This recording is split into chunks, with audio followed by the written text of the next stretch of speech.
Welcome to commerce axis. Commerce axis में आप सभी लोगों का स्वागत है। आज हम अपने अकाउंटिंग की क्लास में देखेंगे कि हमारी जर्नल एंट्रीज किस तरीके से होती हैं। हमने अपने सारे बेसिक्स को कंप्लीट किया अपनी प्रीवियस क्लासेस में। आज हम लोग देखेंगे कि जर्नल एंट्रीज, ठीक है, जो हमारी जर्नल की जो एंट्रीज होती हैं वो कैसे होती हैं, और बिल्कुल बेसिक वाला पहले मेथड देखेंगे। और कल की क्लास में हम लोग देखेंगे कि एडवांस जो हमारी जर्नल एंट्रीज होती है वो कैसे की जाती है। ठीक है, दो तरीके की एंट्रीज होती हैं। मैं आपको बता दूं, एक होती है हमारी कौन सी, कंपाउंड, और एक होती है हमारी सिंपल। ठीक है, तो सिंपल तो हमारी वाली होती है जिसमें एक ही तरीके का अकाउंट इंक्लूड होता है, मतलब या तो रियल नॉमिनल हो जाएगा, एक एक करके एंट्रीज हो जाती है, जैसे machinery account debit to cash account. ठीक है, ये हमारी सिंपल होगी।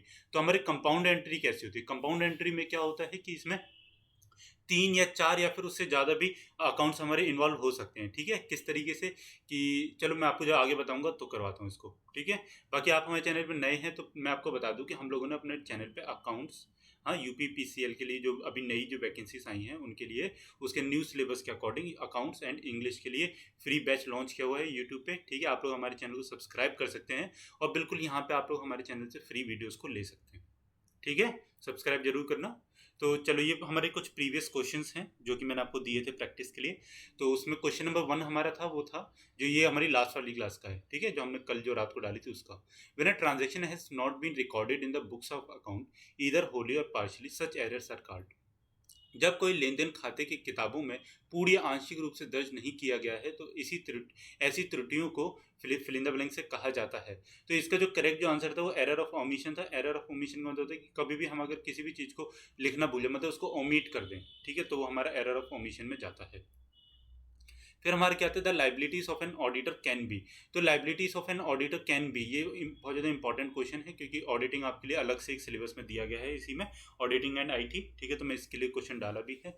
तो इसमें देखो, ये इंपॉर्टेंट है हमारे लिए कि एक लेखा परीक्षक की देनदारियां हो सकती हैं, सिविल सिविल हो सकती है, या फिर सिर्फ क्रिमिनल हो सकती है, फिर फाइनेंशियल हो सकती है। अगर हम इसके करेक्ट आंसर की बात करें तो वो सिविल एंड क्रिमिनल दोनों तरीके की हो सकती हैं। वो क्यों सर? वो मैं भी आपको नीचे बताता हूँ। क्योंकि देखो, क्रिमिनल हमारी जो लाइबिलिटीज होती है ना, तो ये हमारी जो आईपीसी होती है, इंडियन पिनल कोड, ठीक है, उसके अंडर में आती है। तो अगर उसके अंडर में हमको कोई भी चीज़ डिफाइन मिल जाती है तो वो हमारी किस में चली जाती है, क्रिमिनल लाइबिलिटी में चली जाती है। तो सेक्शन 197 ऑफ आईपीसी, जो हमारा आईपीसी का सेक्शन 197 होता है, ये डिफाइन करता है किसके लिए, criminal liabilities of an auditor. तो इसमें बताता है कि जैसे किसी भी ऑडिटर ने फाइनेंशियल स्टेटमेंट्स को झूठा दिखाने के लिए उस पर साइन कर दिया, ठीक है, फ्रॉडरी डॉक्यूमेंट्स बनवा दिया, या फिर अगर उसके बोर्ड ऑफ डायरेक्टर्स ने किसी भी तरीके की घपलाबाजी की है आईपीसी के किसी भी सेक्शन के अंडर में, और वो ऑडिटर उसका साथ देता है, या फिर उसको मतलब रोकना तो नहीं होगा, बट हाँ ये हो सकता है कि अगर वो उसको फ्रॉड डॉक्यूमेंट्स बनवाने में हेल्प करता है उसकी, ठीक है, तो इस तरीके की सारी चीज़ें हमारी आईपीसी में आ जाती हैं। तो ये हमारी इसकी क्रिमिनल लाइबिलिटीज़ भी होती है, और लाइबिलिटीज़ की सिविल भी हो सकती है, जैसे नेग्लिजेंस की लाइबिलिटीज़ वगैरह हो गई। तो ये मैं जब आपको पढ़ाऊंगा उस टाइम पे पूरा पूरा क्लियर कर दूंगा। ठीक है, तो अभी आपको ये चीज़ ध्यान में रखनी है कि हमारे ऑडिटर की जो लाइबिलिटीज़ होती है वो सिविल एंड क्रिमिनल दोनों तरीके की होती है।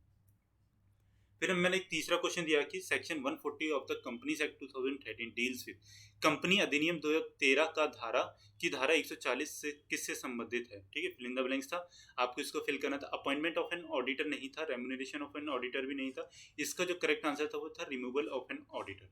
ठीक है, कौन सा है? सेक्शन 140 है ऑफ द कंपनीज एक्ट 2013। आपको कंपनीज एक्ट 2013 नहीं पढ़ना, आपको लेकिन ऑडिटिंग पढ़ना है। तो ऑडिटिंग में ऑडिटर की रिस्पॉन्सिबिलिटीज, ऑडिटर का रिमूवल, ऑडिटर की किस तरीके से उसको सेलेक्ट किया जाता है, ठीक है, कौन कौन उसमें इंक्लूड होता है, क्या क्या कमिटीज बनाई जा सकती हैं ऑडिटर के अंडर में, ठीक है, ऑडिटर किस तरीके से वोटिंग में हिस्सा ले सकता है, नहीं ले सकता, ये सब कुछ हमको उसमें पढ़ना पड़ेगा। तो ये मैं पढ़ाऊंगा भी आपको आगे, बट अभी ये प्रैक्टिस क्वेश्चन था, आप लोग इसमें ध्यान रखना, रिमूवल ऑफ एन ऑडिटर होता है।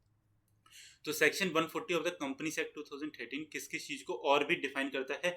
वो हमारा रिमूवल है, रेजिग्नेशन ऑफ एन ऑडिटर है, and giving of special notice. ठीक है, स्पेशल नोटिस जो भी कोई ऑडिटर को दिया जाएगा बोर्ड ऑफ डायरेक्टर्स के द्वारा, या फिर स्पेशल जब हमारी एजीएम होती है उसके बाद में जब भी कभी कोई भी अगर नोटिस उसको प्रेजेंट करना है, किसको, हमारे ऑडिटर को, तो उसके लिए किसमें हमारे सेक्शन 140 उसको डिफाइन करता है। ठीक है, कंपनीज एक्ट 2013 का, इस चीज को ध्यान में रखेंगे ना बच्चे। ठीक है, 3 क्वेश्चन जो कल के थे, वो कल शाम के जो थे वो थे, तो उसमें देखो 2 लोगों ने करेक्ट आंसर दिए हैं, एक था हमारे मयंक चंडेल, ठीक है, और शैलेंद्र सिंह ने बहुत ज्यादा अच्छा आंसर दिया कि एरर ऑफ ओमिशन दिया है, civil and criminal liabilities both होती है, ठीक है, रिमूवल ऑफ एन ऑडिटर, बिल्कुल सही बात, मतलब तीनों के तीनों ही आंसर सही थे, और इन्होंने भी सही आंसर दिया, एरर ऑफ ओमिशन दिया, सिविल एंड क्रिमिनल लाइबिलिटीज दिया, and removal of an auditor दिया। ठीक है, तो बिल्कुल सही आंसर्स दिए हैं दो बच्चों ने।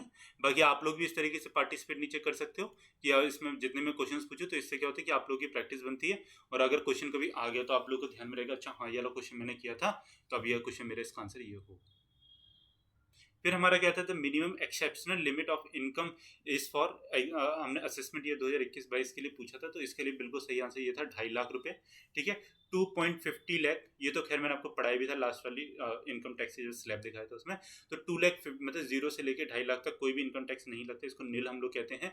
लेकिन अगर देखो, ये तो हमसे पूछा कि जनरल लोगों के लिए, जनरल लोगों का मतलब हो गया कि 60 साल से नीचे वालों के लिए। ठीक है, अगर कोई 60 प्लस है, मतलब कि जो सीनियर सिटीजन है, ठीक है, कोई भी सीनियर सिटीजन और वो कोई भी इनकम कमाता है, तो उसके लिए अगर कोई एक्सेप्शनल लिमिट, मतलब न्यूनतम असाधारण सीमा अगर बताई पूछी जाती है, तो वो कितनी हो जाती है, वो हमारी हो जाती है 3 लाख। ठीक है, इस चीज़ को ध्यान में रखना है, इसको कभी भूलना नहीं कि जो भी कोई आम आदमी है, जैसे हम जैसे लोग जो हैं जो 60 से नीचे हैं, ठीक है, अगर वो कोई भी इनकम कमाते हैं तो उनके लिए 0 से 2.5 लाख तक का वो रहता है, लिमिट रहती है। और बाकी जो भी कोई मतलब सीनियर सिटीजन है 3 लाख से 60 साल से ऊपर है, तो उसके लिए 0 से 3 लाख की जो रहेगी वो लिमिट रहेगी। Rebate of income tax is defined as per section.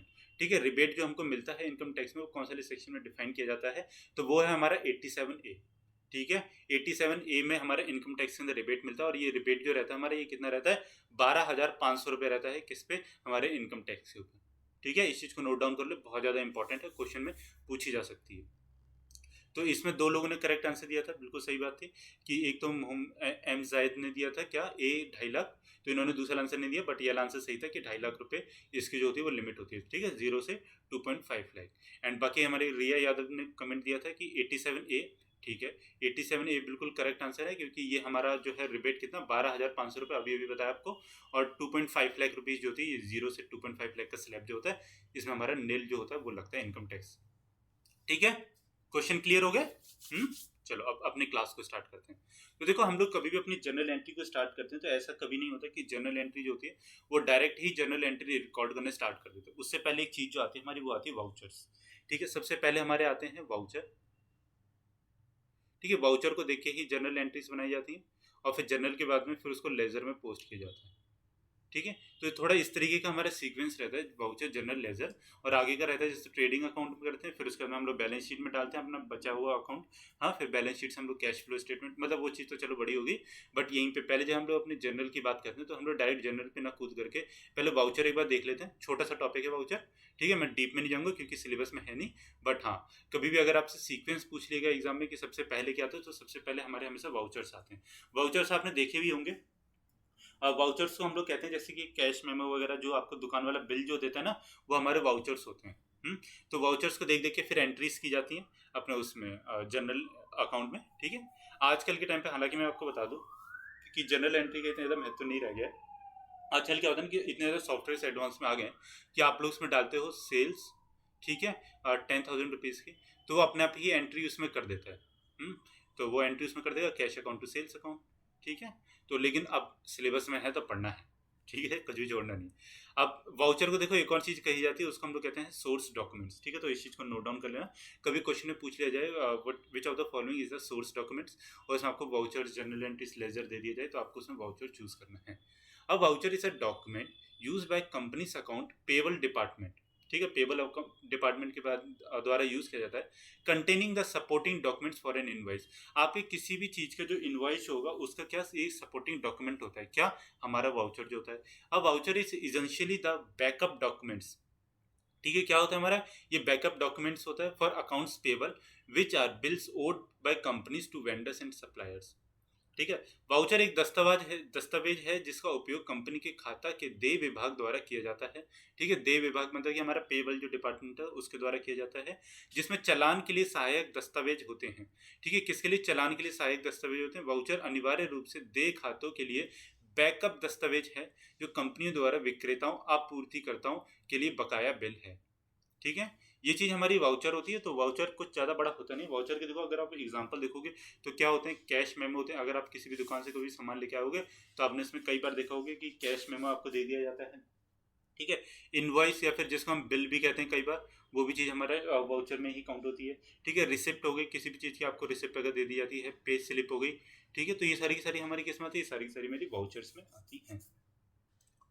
ठीक है, इतनी चीज़ क्लियर हुई। अब हम लोग देख लेते हैं कि हमको वाउचर बनाने के बेनिफिट्स क्या होते हैं। ठीक है, फिर इसके बाद हम अपने जनरल एंट्रीज पे डायरेक्ट क्या करेंगे, जंप कर जाएंगे। तो बहुत ज़्यादा इंपॉर्टेंट एक चीज़ होती है जनरल वाउचर में कि आपके यहाँ पे देखो क्या होता है कि आपकी जनरल एंट्रीज हो गई। ठीक है, जनरल एंट्रीज आपके यहाँ पे हो गई, आपने लेजर में पोस्टिंग कर दी, बिल्कुल अपने सही अकाउंट्स को दिखा दिया, लेकिन तब भी क्या हुआ कि आपके अकाउंट में कुछ चीज़ें सही नहीं आई। ठीक है, तो आपका जो ऑडिटर जो है वो क्या करेगा, उसको तो भाई अब चाहिए एविडेंस। हाँ, कि आपने जो जनरल एंट्री जो की है वो किस बेसिस पे जनरल एंट्री की है। ठीक है, तो उस एविडेंस को जो प्रूफ जो करता है उस टाइम पे वो हमारा वाउचर कहलाता है। ठीक है, ये चीज़ समझ में आई। वाउचर जो होता है ये बहुत ज़्यादा इंपॉर्टेंट होता है, क्योंकि जब भी हमारा कुछ भी मतलब जनरल एंट्रीज वगैरह को जब भी टैली वगैरह करना होता है, कभी भी आपके यहाँ पे कोई भी चीज़ की रेट पड़ गई तो वो सबसे पहले वाउचर ही मांगते हैं कि आप अपने जनरल एंट्रीज दिखाइए, वाउचर दिखाइए कि आपने कहाँ पे मेंटेन किया हुआ और इसका प्रूफ क्या है कि आपने इतनी इतनी सेल की है और आपके यहाँ पे इतना इतना प्रॉफिट आया है, या फिर इतना इतना आपने इनकम टैक्स दिया है, जो भी कुछ दिया है, सैलरी दी है, कुछ भी दिया है। आजकल तो खैर सब कुछ ऑनलाइन होता है। ठीक है, तो आपके बैंक अकाउंट से सब कुछ मैच हो जाता है। ठीक है, तो vouchers are useful to retain better control over the payable process. ठीक है, many invoices can be paid at once, thereby reducing the number of checks। ठीक है, it can be pre numbered and simplifies the payables audit trail. ठीक है, audit trial को simplified कर सकते हैं ये चीज। फिर हमारा क्या कहते हैं, invoice approval is segregated from invoice payment, both are optimising productivity, making it easier to plan.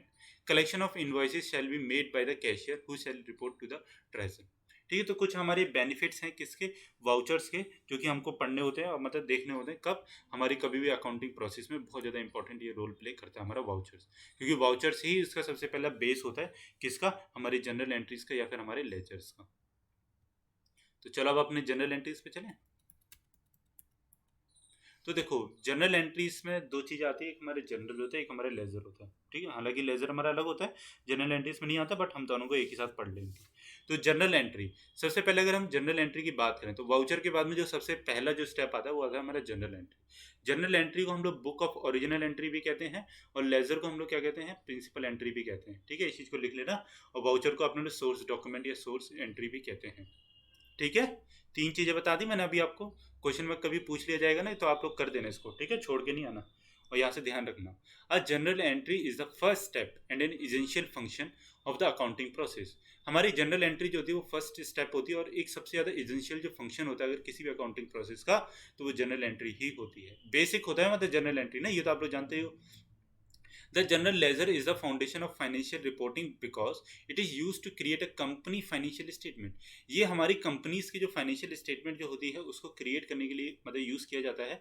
तो आप सोच सकते हो कि हमारा जो जनरल जो एंट्री है वो कितनी ज़्यादा इंपॉर्टेंट रोल प्ले करती है। मतलब आपकी जो बिजनेस जो है, आपकी जो कंपनी की जितनी भी रिक्वायरमेंट्स हैं वो सारी की सारी किस पे डिपेंड करेंगी, वो सारी की सारी जनरल एंट्रीज पे ही डिपेंड करेंगी। कैसे, अगर आपने एक जनरल एंट्री को गलत कर दिया, मानो कि आपने 5 लाख की मशीन को खरीदा, ठीक है, और आप इसको लिखना ही भूल गए, तो आपके यहाँ तो भैया 5 लाख का तो एसेट कम हो गया, सीधा सीधा आपको तो कितना ज़्यादा घाटा हो गया, क्योंकि आपका एक तो कैश भी कम हो गया। ठीक है, और आपका क्या हुआ, मशीन भी नहीं आई, तो ये तो आपको 5 लाख का सीधा सीधा चपत लग गई। ठीक है, ये तो मैंने चलो छोटी बताई, बट बड़ी बड़ी कंपनीज में और भी ज़्यादा महंगी हो जाती है, जैसे कि 5-5 करोड़ की मशीन हो सकती हैं, है ना। किसी ने अगर 10 करोड़ की मशीन खरीदी और उसको लिखना ही भूल गया जनरल एंट्री में, या फिर गलत कहीं एंट्री कर दी, मतलब परचेज अकाउंट में ही डाल दिया, मतलब कि गुड्स अकाउंट में डाल दिया, तो हमारा तो गुड्स तो उतने का ना इंक्रीज हुआ और ना हमारी मशीनरी इसमें रिकॉर्ड हुई, और लेकिन हमारा कैश जो था वो कम हो गया। ठीक है, तो ये भी हमको बहुत ज़्यादा घाटा दे सकती हैं चीज़ें। तो इसके लिए हमारा जनरल एंट्री जो होती है बहुत ज़्यादा इंपॉर्टेंट होती है, और एक बहुत ज़्यादा इंपॉर्टेंट रोल प्ले करता है किसमें, हमारी फाइनेंशियल स्टेटमेंट्स को रूल आउट करने में। अब how to prepare a general entry, एक किसी भी जनरल एंट्री को हम लोग किस तरीके से प्रिपेयर कर सकते हैं। ठीक है, तो इसको पढ़ेंगे, थोड़ी छोटी कहानी सी है। General entries follow a standard format, ये एक स्टैंडर्ड फॉर्मेट को फॉलो करता है। Properly formatted general entry will include the correct date. ठीक है, the general ledger accounts, the amounts to be debited, the amounts to be credited. ठीक है, इसमें हर एक चीज़ आती है, जैसे आपको याद होगा यहाँ पे डेट आती है, पर्टिकुलर्स आते हैं, लेजर फोलियोस आता है, डेबिट अकाउंट आता है, क्रेडिट अकाउंट आता है। ठीक है, थोड़ा कुछ इस तरीके से हमारा अकाउंट बनता था, आपको याद होगा, मैं आगे आपको बता ही दूंगा। A description of the transaction and a unique reference number. ठीक है, एक यूनिक रेफरेंस नंबर आता है जो कि हमारा लेजर फोलियो में आता है, सच एज चेक नंबर, ठीक है। सम कंपनीज में also require additional information such as company code, currency, profit centre, cost centre. ठीक है, ये सारी चीज़ें आप उसमें इंक्लूड कर सकते हैं। बट हाँ, जो हमारी सिंपल जो जनरल एंट्री बनती है, ठीक है, उसमें ये सब चीज़ें इंक्लूड नहीं होती हैं। तो अगर हम बात करें किसकी, तो हमारी डेट, पर्टिकुलर्स, लेजर फोलियो और हमारा डेबिट एंड क्रेडिट, यही चीज़ें किसमें इंक्लूड होती हैं हमारे किसी भी जनरल एंट्री। बट हाँ, आप लोग नीचे नोट में उसमें कुछ भी दे सकते हो कि मतलब हाँ, हमारी ये कंपनी थी, इसके साथ में हमने इस करेंसी में डील की है। ठीक है, हमारा प्रॉफिट सेंटर ये था, इस वाले केस में हमारा कॉस्ट सेंटर ये था, है ना। ये हमारे कॉस्ट अकाउंटिंग और प्रॉफिट सेंटर जो होते हैं कॉस्ट अकाउंटिंग का पार्ट होता है। बट अभी हमको पढ़ना नहीं है, तो अभी हम लोग इसको इग्नोर करेंगे। जनरल प्रविष्टियां एक मानक प्रारूप का पालन करती हैं। एक उचित रूप से स्वरूपित जनरल प्रविष्टि में सही तिथि, ठीक है, सही तिथि, सामान्य खाता बही, डेबिट को जाने वाली राशि, जमा की जाने वाली राशि और लेन देन का विवरण और एक अद्वितीय संदर्भ संख्या जैसे चेक शामिल होगी। ठीक है, हम किसी भी मतलब इन सब चीज़ों को हम लोग अपने इसमें इंक्लूड कर सकते हैं जनरल में, जो कि हमारे क्या करती हैं, हमारी जनरल को या फिर हमारी फाइनेंशियल जो स्टेटमेंट होती है उसको क्या कर सकती हैं, अफेक्ट कर सकती हैं। ठीक है, संख्या कुछ कंपनियों की अब कंपनी कोड, मुद्रा, लाभ केंद्र या लागत केंद्र जैसी जैसी अतिरिक्त जानकारी की भी आवश्यकता हो सकती है। ठीक है, हम इन सब चीज़ों को अपने जनरल एंट्री में क्या कर सकते हैं, इंक्लूड कर सकते हैं।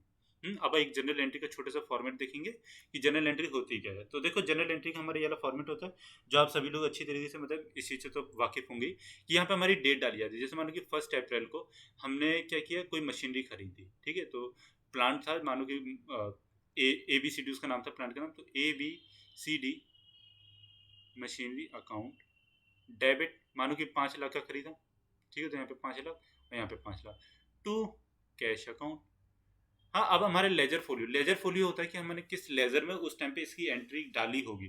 ठीक है, तो लेजर फोलियो हमारे यहाँ पे चले जाएगा, जैसे कि मान लो कि 10, ठीक है, 10 में इसकी क्या की हमने एंट्री की है, तो ये हमारे यहाँ पे लेजर फोलियो आ जाएगा। तो इस तरीके से हमारी कुछ एंट्रीज होती है, जो कि हम लोग अभी आगे भी अपनी देखेंगे कि हमारी क्या क्या एंट्रीज होती हैं।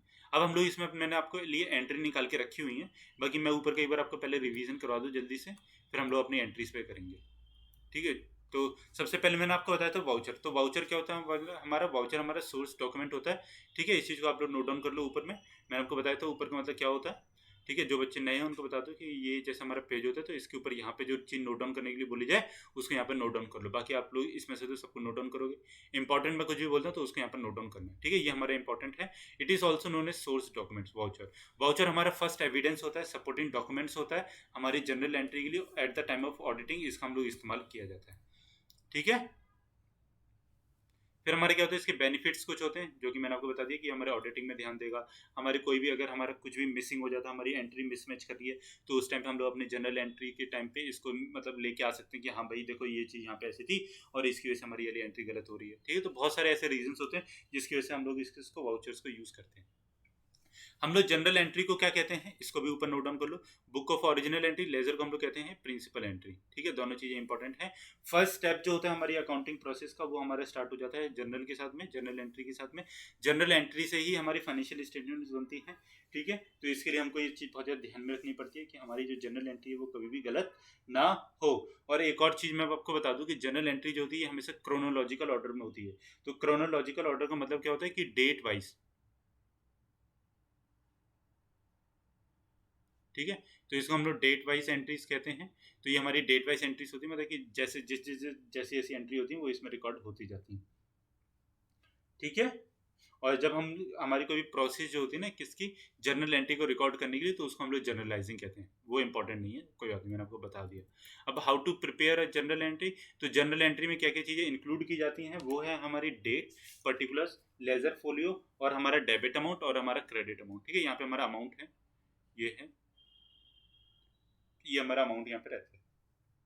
तो आप लोग देखो इसमें हमारा क्या लगेगा, इसमें हमारा जो है रूल ऑफ अकाउंटिंग जो होता है ना, हमारे golden rules, debit word comes in, credit word goes out. ठीक है, वो सारी चीज़ें हमारी इसमें इंक्लूड होती हैं। तो इसके लिए मैंने कल आपको वो सब चीज़ें पढ़ाई थी कि हम अपना बेसिक्स ऑफ द अकाउंटिंग पढ़ें, सो दैट कि जब हमारे पास में मतलब जनरल एंट्रीज करने का टाइम आएगा तो उस टाइम पे हम लोग इसको आराम से कर सकें। ठीक है, ये चीज़ समझ में आई कि हमने क्यों अपने बेसिक्स पढ़े थे अकाउंटिंग के। तो अब हम लोग इसको आगे से पढ़ते हैं, अपनी एंट्री भी करते जाएंगे। अब आपको ना मैं इसमें बताता भी जाऊंगा कि हम लोग किस तरीके से इसमें एंट्री कर रहे हैं और क्यों, क्या कौन सी एंट्री कहाँ पे क्यों आ रही है। ठीक है, हमारा अकाउंटिंग के इसमें रूल लगते हैं, सिंपल सी बात है। अब आप लोग इसका स्क्रीनशॉट ले लो या फिर कहीं पर नोट डाउन करके रख लो, क्योंकि मैं नीचे आपको अपनी जो है जनरल एंट्रीज बताऊंगा इसमें कि किस तरीके से उसने बिजनेस स्टार्ट किया, फिर पेड इनटू बैंक किया। तो ये हमारा है, ठीक है। डेट को नहीं डालेंगे, डेट चलो चलता है इतना। तो देखो सबसे पहले क्या है, ए स्टार्टेड बिजनेस विद कैश। ए ने क्या किया है, किस बिजनेस स्टार्ट किया है किस में, कैश के साथ में। तो जब वो बिजनेस स्टार्ट करेगा ए, तो इसका मतलब क्या है कि वो 10,000 रुपये की कैपिटल लेके आया है, ठीक है। ये हमारी कैपिटल है। बट हमारी कंपनी के लिए, तो कंपनी के प्रोस्पेक्टिव से अगर हम देखेंगे तो हमको क्या मिला है, हमको कैश मिला है। जबकि हमको जो ए ने जो दिया है वो क्या दिया है, वो कैपिटल दी है, ठीक है। तो हमको दोनों की एंट्री करनी। कैश हमारे लिए क्या है, कैश हमारे लिए क्या है, नॉमिनल रियल अकाउंट, क्योंकि सॉरी, ये हमारा कैश उसमें जाएगा नॉमिनल अकाउंट में। क्यों? क्योंकि ये हमारा किस में रहेगा, ये हमारा रहेगा वो एसेट, ठीक है। एसेट रहेगा ना। एसेट हमारे दो तरीके होते हैं, टेंजिबल और इंटेंजिबल। तो कैश हमारा कैसा रहता है, कैश हमारा इंटेंजिबल एसेट रहता है, ठीक है। समझ में आया? नहीं, ये नॉमिनल में नहीं, सॉरी, ये हमारा उसमें जाएगा, क्या कहते हैं, रियल अकाउंट में, ठीक है। रियल अकाउंट में ही जाएगा, सॉरी, क्योंकि कैश हमारा एसेट होता है ना। एसेट में हमने पढ़ा था टेंजिबल और इंटेंजिबल आता है। नॉमिनल में हमारे रेवेन्यू एंड एक्सपेंसेस जाते हैं, ठीक है। तो ये हमारे उसमें जाएगा। तो चलो अब इसकी एंट्री हम लोग स्टार्ट करते हैं अपनी नीचे से। तो कैपिटल हमारी पर्सनल अकाउंट में जाएगी, क्योंकि ये ए के साथ में, इसके साथ में इंक्लूड रहेगी, ठीक है। कल हमने पढ़ा भी था अपना उसमें। तो सबसे पहले अगर हम अपनी एंट्री करते हैं, तो एंट्री करने के लिए हमको क्या चाहिए, देखो सबसे पहले हमारे बिजनेस में क्या है, कैश है। तो cash account debit to S capital account, ठीक है। और ये कितनी थी हमारी, 10,000 रुपये थी। 10,000 रुपये उसने बिजनेस में इंट्रोड्यूस किए। तो ये क्या होगा हमारा, ये हमारी एक एंट्री होगी सबसे पहली। तो हमारी सबसे पहली एंट्री होगी cash account debit to S capital account, वो भी कितना था हमारा, 10,000 का।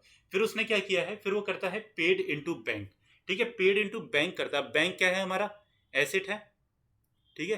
डेबिट वर्ड कम्स इन, तो हमारा बैंक क्या होगा, इंक्रीज कर रहा है, जो कि हमारा इंक्रीज कर रहा है। तो इसको हम लोग क्या कर देंगे, डेबिट कर देंगे। बट हमने बैंक में डिपॉजिट कहाँ से किया है, कैश से किया है, टू कैश अकाउंट, ठीक है। तो ये क्या होगा, डेबिट वर्ड गोस आउट, तो हमारा ये तो कम हो गया, और हमारा जो था बैंक जो था वो बढ़ गया, ठीक है। तो इसने कितने रुपए उसमें डिपॉजिट कर दिए, उसने डिपॉजिट किए हैं 7,000 रुपये,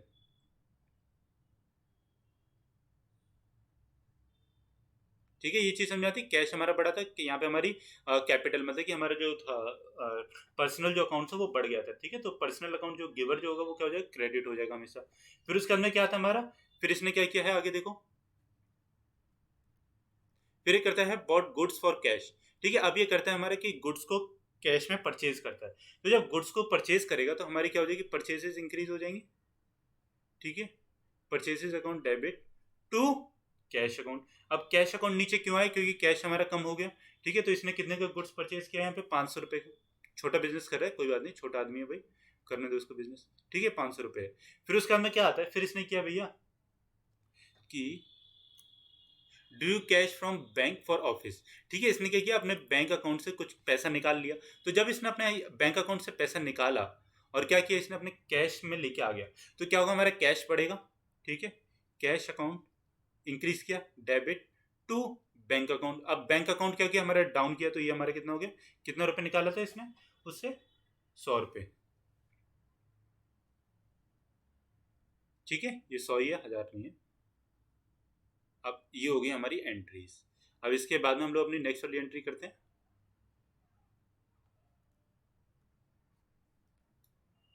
ये हो गया, ये हो गया, ये हो गया, ये हो गया। अब हमारा बचता है सोल्ड गुड्स टू के। अब इसने क्या किया भाई, अब अपना बिजनेस करेगा तो के को गुड्स इसने सेल किया, ठीक है। तो जब इसने के को अपना गुड्स को सेल किया है, तो के को इसने कितने का, 150 रुपये का सेल किया। तो जब सेल होगी कंपनी की, और के टू के है, तो मैंने आपको बताया था कि जब भी हमारा नाम आ जाता है तो उसको किस पे सेल किया जाता है, बताओ मुझे आप। उसको क्या नाम है, उधार पे सेल किया जाता है, मतलब कि उससे क्रेडिट पे सेल किया जाता है, उससे अभी पैसा हमको नहीं मिला। तो जब उससे हमको पैसा नहीं मिला तो के क्या है हमारा, पर्सनल अकाउंट में आएगा, है ना, पर्सनल अकाउंट में आएगा, और हम लोग क्या है उसको गिवर हो जाएंगे, ठीक है। तो यहाँ पे हमारा क्या है, के हमारा रिसीवर है, क्योंकि उससे हमको गुड्स को रिसीव किया है। तो K account debit to sales account, ठीक है। और यहाँ पे कितना, 150 रुपये का इसको सामान दिया गया है। अब ये चीज़ क्लियर हुई आपको इतनी, अब इसको मिटा देते हैं, ठीक है। ये हमारी एंट्री, चलो नीचे में करते हैं, ठीक है। अब हमारा उसका हो गया क्या, सेल्स हो गया के का। अब हमको क्या करना, बॉट गुड्स फ्रॉम एस। अब इसने क्या किया है, एस से गुड्स को परचेज किया है, कितने का, 225 का। ठीक है, तो जब इसने एस से गुड को परचेज किया तो क्या हो जाएगा, इससे हमारा परचेसेस अकाउंट डेबिट। ये भी इसने उसमें कैश में नहीं किया क्योंकि नाम दिया गया है purchases account debit to S account. ठीक है, और ये इसने कितने का खरीदा है जो हमारा है, ये इसने खरीदा 225 रुपए का मान लो। ठीक है, ये हमारी एक जनरल एंट्री होगी यहाँ पे, परचेजेस की हो गई। फिर ये क्या करता है, फिर ये करता है रिसीव फ्रॉम हो गया, बॉट गुड्स फ्रॉम एस हो गया। फिर उसके अंदर करता है received from cash from Krishna. अब इसको क्या किया है, कैश इसको मिला है कृष्णा से, क्योंकि इसने देखो ऊपर कृष्णा को क्या किया था, ऊपर कृष्णा को सेल किया था ना आइटम। तो अब हमको यहाँ पे कृष्णा के अकाउंट को खत्म करना है और हमारा कैश जो होगा वो क्या करेगा, इंक्रीज कर जाएगा। ठीक है, तो कैश हमारा इंक्रीज कर गया टू कृष्णा। ठीक है, केस अकाउंट, तो केस अकाउंट में हमने कितना, इसने 150 रुपये का सेल किया था। ठीक है, 150 रुपये यहाँ पे आ गया हमारा। तो ये चीज आपको समझ में आई, यहाँ पे ये क्रेडिट में क्यों आया, क्योंकि ये देखो ये अपने बिजनेस को क्या कर रहा है, पैसा दे रहा है इस टाइम पे, है ना, गिवर हो गया ना। पहले तो इसने हमसे लिया था, जब हमारा अकाउंट लिया था तो ये रिसीवर था, बट अब जब ये पेमेंट कर रहा है कैश की तो ये क्या हो गया, हमारा गिवर हो गया। तो इसके लिए इसको क्या किया, हमने क्रेडिट यहाँ पे कर दिया। फिर हमारी नेक्स्ट जो एंट्री आती है वो क्या आती है, तो अब हमने क्या किया, एस को कैश पेमेंट किया है। जब हमने एस को कैश पेमेंट किया है तो एस हमारा क्या बन गया, एस हमारा रिसीवर बन गया। ठीक है, तो हम लोग यहाँ पे इसको डेबिट कर देंगे, S account debit to cash account. अब कैश हमारा क्या था, एसेट था, और ये हमारा डाउन जा रहा है। ठीक है, तो ये हमारा कितना, हमने कितना पेमेंट करना था इसको, 225 रुपये पेमेंट करनी थी। ठीक है, तो वो हमने इसको यहाँ पे कर दी। अब इसको मिटा लेते हैं यहाँ पे। ठीक है, ये चीज़ समझ में आ गया आपको, आप कोई कन्फ्यूजन तो नहीं है इसमें, और कोई कन्फ्यूजन होगी तो नीचे कमेंट करके पूछ लेना सर कि कौन सा हमारे इसमें रियल था, कौन सा नॉमिनल था। ये चीज़ आपको आई थिंक क्लियर होंगी अब तो, नहीं तो अगर ये चीज़ भी क्लियर नहीं होती तो आप लोग जो हमारा हैंड रूल जो था उसके अकॉर्डिंग कर सकते हैं। ठीक है, क्या था, हमको आप लोग एसेट लेंगे और हमारे जो छोटी जो फिंगर है उसको आप लोग क्या लेंगे, एक्सपेंसेस लेंगे। ठीक है, फिर हमारा क्या होता है, कैश सेल्स। ठीक है, अब इसने क्या किया, कैश में सेल्स कर दिया। तो जब इसने कैश में सेल किया तो कैश में सेल का मतलब है कि हमारा जो कैश होगा वो क्या होगा, इंक्रीज हो जाएगा, क्योंकि हमारी सेल हुई है भैया, तो वही तो डेबिट हो जाएगा, बढ़ेगा ना कैश तो हमारा टू सेल्स अकाउंट। ठीक है, तो जितना भी इसने किया होगा वो यहाँ पे आ जाएगा। फिर हमारे लास्ट में क्या आता है, पेड सैलरी टू आर। अब आर को इसने क्या किया है, सैलरी पे की है। सैलरी जब हम लोग पे करेंगे तो सैलरी हमारा क्या है, एक्सपेंस है। ठीक है, सैलरी हमारा एक्सपेंस होता है ना, और अगर हम नॉमिनल की बात करें तो नॉमिनल अकाउंट में भी ये एक्सपेंस है। तो जब एक्सपेंस हमारा बढ़ता है तो क्या हो जाता है, डेबिट हो जाता है। डेबिट टू सैलरी किसको दी हमने, आर, सॉरी सैलरी तो होगी हमारी। ठीक है, टू, अब ये किससे गई है, कैश से हमारी गई है, कैश या फिर बैंक जो भी कुछ यहाँ पे होता है। ठीक है, तो ये तो हमारा कम हो जाएगा। ठीक है, तो जब हमारा कम होगा तो क्रेडिट हो जाएगा, क्योंकि हमारा एसेट है, फिर यहाँ पे जो भी कुछ अमाउंट आएगा वो आ जाएगा। ठीक है, समझ में आई हमारी जनरल एंट्रीज किस तरीके से होती हैं, और गोल्डन रूल के तरीके से हम लोग किस तरीके से कर सकते हैं। ठीक है, रिसीव कैश फ्रॉम के हो गया था, पेड कैश टू एस हो गया था, कैश सेल्स हो गया, सैलरी टू आर हो गया। तो इस तरीके से हमारी जनरल एंट्रीज होती हैं। ये हमारी सिंपल वाली जनरल एंट्रीज थी। ठीक है, जनरल एंट्री हमारी दो तरीके की होती है, एक होती है हमारी सिंपल और एक होती है हमारी कंपाउंड। ठीक है, तो सिंपल एंट्रीज अभी तक जितनी मैंने की वो सब सिंपल थी। अब कल वाली क्लास में मैं आपको कंपाउंड करवाऊंगा और फिर उसके अंदर हम लोग अपनी जनरल एंट्रीज को कल वाली क्लास में पूरा का पूरा कंक्लूड करके खत्म कर देंगे। तो अभी मैं आपको एक चीज और बताना चाहता हूँ, इसमें सिंपल एंड कंपाउंड एंट्रीज हमारी क्या क्या होती है। सिंपल एंट्रीज की सबसे पहले डेफिनेशन देखते हैं। दस, in recording a transaction of in a general, one account is debited and other account is credited. ठीक है, एक अकाउंट हमेशा डेबिट होता है और एक अकाउंट हमेशा क्रेडिट होता है, ये चीज आपको पता ही है। ठीक है, this type of entry is called simple entry. जब भी हमारे इसमें दो अकाउंट कोई भी होते हैं जिसमें कि हमारा क्या होता है, एक अकाउंट हमारा मतलब कि डेबिट हो जाएगा, एक अकाउंट सिंपल से क्रेडिट हो जाता है, तो इसमें हम लोग क्या कहते हैं, अपनी सिंपल एंट्रीज को कहते हैं। तो फर्नीचर अकाउंट है हमारा। ठीक है, ये क्या हमारा रियल है, एसेट है, टेंजिबल है। ठीक है, तो जब ये एसेट बढ़ेगा तो हम लोग इसको डेबिट कर देते हैं, और कैश हमारा क्या है, रियल अकाउंट है, इनटेंजिबल एसेट है। जब ये घटेगा तो इसको हम लोग क्या कर देते हैं, क्रेडिट अपना कर देते हैं। ठीक है, तो ये हमारी सिंपल एंट्रीज हो जाती हैं। जब हम लोग अपने कंपाउंड एंट्री की अगर बात करें तो कंपाउंड एंट्री देखो, कंपाउंड नाम ही बताता है, कंपाउंड का मतलब होता है कि किसी भी चीज़ में मिश्रित। ठीक है, तो दो कभी भी इसमें एंट्री जैसे मिक्स हो गई तो क्या कहता है, the entry in which more than one account is debited. ठीक है, जब कोई भी दो अकाउंट से ज़्यादा डेबिट होते हैं, या फिर जब कोई भी दो अकाउंट, एक अकाउंट से ज़्यादा क्या होता है, क्रेडिट होता है, तो इस वाले केस में हम लोग क्या कहते हैं, उसको कंपाउंड एंट्री कहते हैं। जिस प्रविष्टि में एक से अधिक खाते डेबिट किए जाते हैं और एक से अधिक खाते जमा किए जाते हैं, उसे यौगिक प्रविष्टि के रूप से जाना जाता है। ठीक है, जैसे कि cash account debit 485 to discount allowed account debit 15, ठीक है, 2 नहीं है, टू एस अकाउंट, कि मतलब एस से कभी भी हमने क्या किया होगा, डिस्काउंट अलाउ किया है। डिस्काउंट अलाउ का मतलब क्या है कि हमने उससे कुछ भी चीज़ को सेल किया होगा, ठीक है, तभी हमको डिस्काउंट मिल रहा है, ठीक है, डिस्काउंट अलाउड हमने किया है यहाँ पे, ठीक है। तो ये हमारा इस तरीके से रहता है इसमें। अब इसमें एक और चीज़ मैं आपको बताना चाहता हूँ, एक मिनट रुको। तो देखो कैश अकाउंट हमारा क्या था, इसमें रियल अकाउंट था, ठीक है। डिस्काउंट अलाउड, अब डिस्काउंट अलाउड हमारा क्या है, हमारे लिए तो एक्सपेंस है ना भाई, हमारा तो नुकसान हो गया कि हमने उसको डिस्काउंट अलाउड किया है, ठीक है। तो ये हमारा किस में चले जाएगा, नॉमिनल में चले जाएगा। जबकि एस क्या है, एस हमारा पर्सनल अकाउंट है, क्योंकि एस तो भाई कोई एक इंसान है ना, मतलब कि इसकी एक लीगल एंटिटी है अपनी, ठीक है। तो डिस्काउंट हमने अलाउ किया, तो हमने जब अलाउ किया उसको, तो हमको क्या हुआ, इतना तो नुकसान हुआ है 15 रुपये का, तो इसके लिए हमने किस में डाल दिया, इसको नॉमिनल में डाल दिया, ये हमारा एक्सपेंस में चला गया। तो इस तरीके से देखो इसमें 3-4 तरीके, मतलब रियल भी है, नॉमिनल भी है और पर्सनल अकाउंट, मतलब इसमें एक ही अकाउंट एंट्री में 3 तरीके के हुए, तो ये हमारी क्या कहलाती है, कंपाउंड एंट्री कहलाती है, ठीक है। चले आगे, ठीक है। तो आज की क्लास को यहीं पे खत्म करते हैं। कल हम लोग अपने जो है स्पेसिफिक एंट्रीज जैसे होती है ना, जैसे हमारे बैड डेट्स हो गए, बैड डेट्स रिकवर होते हैं, ठीक है, बैंकिंग ट्रांजेक्शन्स होगी, पर्सनल यूज के लिए जब मतलब ड्राइंग्स वगैरह होती हैं, ट्रेड डिस्काउंट दिया, कैश डिस्काउंट दिया, तो उसकी क्या एंट्री होगी, goods taken for personal use के लिए कर दिया, चैरिटी में कर दिया, फिर थेफ्ट में हो गया हमारा, फायर में मतलब डिस्ट्रॉय हो गया गुड्स को, हाँ। तो इस तरीके से हम लोग क्या करेंगे, अपने उसमें एंट्रीज को करेंगे, और ये सारी एंट्रीज को कल हम लोग अपने देखेंगे, ठीक है। ये सारी हमारे कंपाउंड कंपाउंड उसकी एंट्रीज हैं। तो आज के हमारे क्वेश्चंस हैं, 2 क्वेश्चंस हैं। क्या कहता है first question, the main purpose of preparing a BRS, bank reconciliation statement, जिसको हम लोग बीआरएस के नाम से जानते हैं, ठीक है। तो उसका क्या होता है, मेन पर्पस क्या होता है उसका, ठीक है। बैंक समाधान विवरण तैयार करने का मुख्य उद्देश्य क्या है, to know the bank balance, bank balance को जानना, to know the balance of bank statement, ठीक है, बैंक स्टेटमेंट को जानना, to correct the cash book, cash book को अपने सही करना, या फिर to identify causes of difference between cashback and bank statement, हमारी कैश बुक और बैंक स्टेटमेंट के बीच में जो भी कोई डिफरेंस आया है उसको जानना, ठीक है। ये क्या होता है हमारा, ये हमारे इनमें से कौन सा मेन पर्पस है किसका, बैंक रिकंसिलिएशन स्टेटमेंट को प्रिपेयर करने का। फिर हमारा आता है अनफेवरेबल बैलेंस मीन्स, ठीक है, ये अनफेवरेबल बैलेंस है, ये बीआरएस के प्रोस्पेक्टस में ही पूछा जा रहा है कि अगर हमारा कोई प्रतिकूल संतुलन होता है किसमें, बीआरएस में, तो उसको हम लोग क्या कहते हैं, credit balance in the cash book, credit balance in the bank statement, debit balance in cash book, और debit balance in petty cash book, ठीक है। इनमें से हम लोग कौन सा अलग कहेंगे, आपको सही उत्तर नीचे देना है। फिर कल मैं आप लोग के लिए जब नई क्लास लेके आऊँगा, तो उसमें मैं आपको इसका करेक्ट आंसर बताऊंगा, इसके पीछे का रीज़न बताऊंगा, और जो भी कोई बच्चा अच्छा करेक्ट आंसर देगा,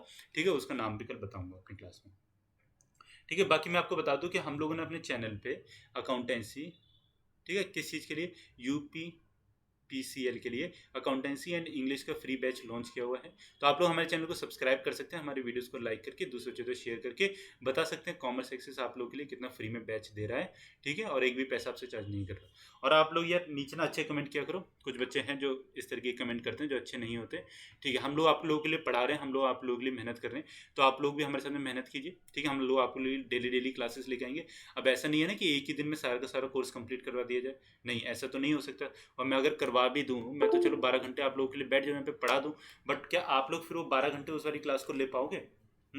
ये भी चीज़ होती है ना, क्योंकि आप लोग भी तो अपने हिसाब से पढ़ोगे, और आपको और भी सब्जेक्ट्स पढ़ने, सिर्फ और सिर्फ अकाउंटेंसी और इंग्लिश नहीं पढ़नी, उसमें बाकी मैथ्स भी आएगी, आपकी हिंदी भी आएगी, ठीक है। तो आप लोग उसको भी तैयारी अपनी करते रहो, और साइड बाय साइड अपने क्वेश्चंस वगैरह लगाते रहो। कोई भी आपको डाउट आता है तो नीचे आप कमेंट में उसको पूछ सकते हैं, ठीक है। मैं आपको यहाँ पे क्वेश्चंस भी करवा रहा हूँ डेली के डेली, कुछ 2-3 क्वेश्चन। तो इस तरीके से अगर हमारे पास अभी 2 महीने का भी टाइम है, तो आप सोचो कि 2-3 क्वेश्चन करके भी हम लोग कितने 100 से 150 क्वेश्चन तो यही कर लेंगे।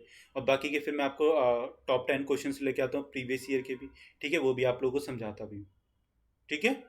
तो कल मिलते हैं अपनी नेक्स्ट वीडियो के साथ में। बाकी thank you so much for watching this video. आप सभी लोगों का बहुत बहुत धन्यवाद इस वीडियो को देखने के लिए।